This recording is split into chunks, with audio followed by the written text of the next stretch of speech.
কারা সেই সৌভাগ্যবান মানুষ যারা জান্নাতে সবার আগে প্রবেশ করবে? সুবহানাল্লাহ।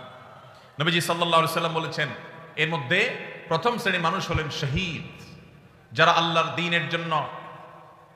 দ্বীনের জন্য ইসলাম এবং মুসলিমদের দুশমনদের বিরুদ্ধে জিহাদে রত হয়ে যারা শাহাদত বরণ করেছে, নিজের জীবনকে বিলিয়ে দিয়েছে, এই শহীদদেরকে আল্লাহ তাআলা জান্নাতে সবার আগে প্রবেশ করাবেন। আল্লাহ তাআলা আমাদের সবাইকে শাহাদাতের মওত এবং শাহাদাতের মৃত্যু আমাদের সবাইকে নসিব করুন। দ্বিতীয়ত নবী সাল্লাল্লাহু আলাইহি সাল্লাম বলেছেন, আফিফুন মুতাআফফিফ, যে মানুষ তার চরিত্রকে কোনো প্রকার কালিমা লাগতে দেয় না। ময়লা থেকে যেরকম আমরা আমাদের কাপড় চোপড়, আমাদের আঁচলকে তুলে ধরে বাঁচাবার জন্য আমরা সংগ্রাম করি, সমাজের চতুর্পাশে হারামের হাতছানি, অবৈধ সম্পর্কের জোয়ার চলছে, এইরকম পরিস্থিতিতেও যে মানুষ তার চরিত্রকে বাঁচাবার জন্য সংগ্রাম করে, চেষ্টা করে, পরিশ্রম করে, সাধনা করে জয়ী হয়, নবীজি সাল্লাল্লাহু আলাইহি সাল্লাম বলেছেন, এই চরিত্র সংরক্ষণকারী মানুষটা যে হারাম রিলেশনে জড়াই নাই, আল্লাহ তাআলা জান্নাতে এই লোককে প্রথম প্রবেশ করাবেন। আর তৃতীয়ত হলেন ওয়া'আবদুন আহসানা ইবাদাতাল্লাহ ওয়া নাসাহা লিমাওয়ালি, যেই কৃতদাস আল্লাহর ইবাদতও ভালো করে, আবার তার মালিকের কল্যাণও কামনা করে, মালিকের কোনো ক্ষতি চায় না, অর্থাৎ বান্দার হক আদায় করে, আবার আল্লাহর ইবাদতটাও সুন্দরভাবে করে, সেই কৃতদাসকে আল্লাহ তাআলা জান্নাতে সবার আগে প্রবেশ করাবেন। ভাইরা আমার, এই হাদিসের সনদ নিয়ে মুহাদ্দিসদেরকে কেউ আপত্তি তুললে অন্য অনেকেই এটাকে গ্রহণযোগ্য বলেছেন। এই হাদিসের আলোকে আমরা যারা আমাদের চরিত্রকে হেফাজত করতে পারবো, আল্লাহ রাব্বুল আলামিনের এই বিশেষ পুরস্কার, সবার আগে জান্নাতে যাওয়ার সৌভাগ্য আমাদের অর্জন হবে। আল্লাহ তাআলা আমাদের সবাইকে সেই সৌভাগ্য অর্জন করার তৌফিক নসিব করুন। যুবক ভাইরা আমার, চরিত্রকে হারাম থেকে বাঁচাবার জন্য কারা কারা নিয়ত করেছেন একটু হাত তুলুন তো। আল্লাহ আমাদের যুবক ভাইদের চরিত্রকে হেফাজত করার তৌফিক নসিব করুন। আল্লাহ কোরআনের মজলিসে তারা ওয়াদা করেছে, আল্লাহ এই যে হারামের যে হাতছানি, আমাদের যুবকের ইমানকে হরণ করবার যে শয়তানি চেষ্টা, এটা থেকে আমাদের যুবক ভাইদেরকে আপনি বাঁচিয়ে দেন। আল্লাহ ইমানের শক্তি দান করেন, আল্লাহ ইমানি জোয়ার দান করেন, ইমানি চেতনা দান করেন, ইমানি তেজ দান করেন। আল্লাহ এই যৌবনকে তোমার দ্বীনের জন্য কোরবান করার তৌফিক দান করেন। আল্লাহ হারাম থেকে বাঁচার মতো শক্তি আমাদেরকে দান করেন।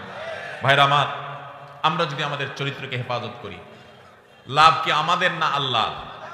আমরা যদি আমাদের চরিত্রকে হেফাজত করি, লাভ কি আমাদের না আল্লাহ? আমাদের। ভাইরা আমার, কি লাভ? লাভ হলো আল্লাহ সুবহানাহু ওয়া তাআলা যারা নিজেদেরকে হারামের পথ থেকে বাঁচিয়ে রাখে, তাদের জীবনে যখন বৈবাহিক সম্পর্কের মধ্য দিয়ে একজন বৈধ হালাল সঙ্গী জীবনে আসে, সে যুবক, সে যুবতীদেরকে আল্লাহ রাব্বুল আলামিন সচরাচর দাম্পত্য জীবনে সুখ, প্রকৃত অর্থে তৃপ্তি, সত্যিকারের যে ভালোবাসা, সেই ভালোবাসা আল্লাহ তাআলা নসিব করেন তাদের জন্য যারা তাদের যৌবনকে হারামের কালিমায় জড়াতে দেয় না। আর যারা হারামের কালিমা দিয়ে নিজের যৌবনকে কালিমা যুক্ত করে ফেলেন, মনে রাখেন এই যুবকদের বেশিরভাগ দেখবেন, এক্সেপশন প্রথমটাতেও আছে, বেশিরভাগ দেখবেন যে তাদের বৈবাহিক জীবন আসলে তাদের সেই জীবনে আর দাম্পত্য সম্পর্কের ভিতরে যেরকম একটা গভীরতা থাকার কথা, ভালোবাসা থাকার কথা, সম্প্রীতি থাকার কথা, তাদের সেই সম্পর্কটা আর থাকে না। কারণ হারাম যদি কেউ একবার বেছে নেয়, আল্লাহ তাআলা বৈবাহিক সম্পর্কের মধ্য দিয়ে হালাল সম্পর্কের প্রকৃত স্বাদ, প্রকৃত তৃপ্তি, প্রকৃত যে অনুভব, এটা থেকে আল্লাহ তাআলা ওই হারাম সম্পর্ককারীদেরকে মাহরুম রাখেন, বঞ্চিত রাখেন। এই জন্য ভাইরা, দুইটা অপশনই আপনার সামনে আছে। মনে রাখবেন, শয়তান খুব ভালো করে জানে, আল্লাহ কোরআনে বারবার বলেছে শয়তান আমাদের প্রকাশ্য শত্রু। শয়তানকে আমরা দেখি না, অথচ আল্লাহ প্রকাশ্য শত্রু বলেছেন। কারণ শয়তানকে না দেখলে কি হবে? তার সব ক্রিয়াকর্ম প্রকাশিত। শয়তানের কাজগুলো দেখা যায় কি যায় না?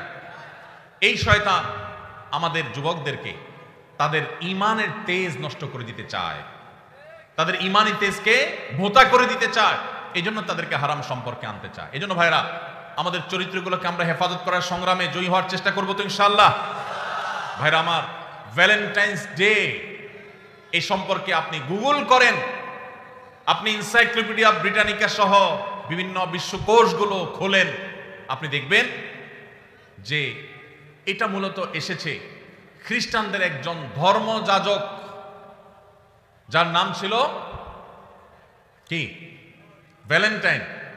এই ভ্যালেন্টাইন, যে সেন্ট ভ্যালেন্টাইন, সাধু ভ্যালেন্টাইন, খ্রিস্টানদের ধর্মযাজক, তাকে ঘিরে এই দিবসটা গড়ে উঠেছে। এটা একটা সময় খ্রিস্টানদের কাছে তাদের একটা পূজনীয় দিবস ছিল। বহুকাল পর পৃথিবীর বহু দেশে এই দিবস উদযাপন নিষিদ্ধ হয়েছে। অনেক কাল পর ইংল্যান্ডের গিফট আইটেম ব্যবসায়ীরা তাদের ফেব্রুয়ারি মাসে বরফে ঢাকা পরিবেশে গিফট আইটেমের ব্যবসাকে চাঙ্গা করবার জন্য, বেচা কিনা হয় না এটা বাড়াবার জন্য, এই ভ্যালেন্টাইন্স ডে কে তথাকথিত ভালোবাসা দিবসের মনোকে এটাকে বাজারজাত করেছে তাদের ব্যবসায়িক ধান্দায়। আর আমাদের যুবকেরা সেটাকে তাদের ডিজাইন করা তথাকথিত ভালোবাসা, এটার জন্য আমাদের যুবকরা আত্মাহুতি দিচ্ছে, তাদের জীবনকে, তাদের যৌবনকে শেষ করছে। ভাইরা আমার, এই যে টেলিভিশন চ্যানেলগুলোর, এক শ্রেণীর টেলিভিশন চ্যানেল দেখবেন, এক শ্রেণীর মিডিয়া দেখবেন, যারা আপনাদেরকে হারাম সম্পর্ক করার জন্য নানাভাবে উদ্বুদ্ধ করে, প্রেরণা দেয়, উৎসাহ দেয়, এরা সব আমাদের এই দেশের তরুণদের সবচেয়ে বড় শত্রু। এই ভ্যালেন্টাইন্স ডে, এটা কি এই দেশের, এই মাটির কোন সংস্কৃতি? এই মাটির সংস্কৃতি না। পশ্চিম থেকে আমদানি করা এই সংস্কৃতিকে আমাদের দেশে যারা চাপিয়ে দিচ্ছে, তাদের বিরুদ্ধে আমাদের প্রত্যেকটা মানুষকে সজাগ, সতর্ক থাকতে হবে, সংগ্রাম চালাতে হবে। যদি সংগ্রাম না চালান, আপনার সন্তান, আপনার পরবর্তী বংশধর, আপনার জেনারেশন, তারা নষ্ট হবে, তারা ধ্বংস হবে, চরিত্রহীন হবে, লাম্পট্যের পথ বেছে নিবে। আর কবরে আল্লাহ আপনাকেও শাস্তি দিবেন যদি আপনি তাদের চরিত্রকে হেফাজত করবার কোনো উদ্যোগ গ্রহণ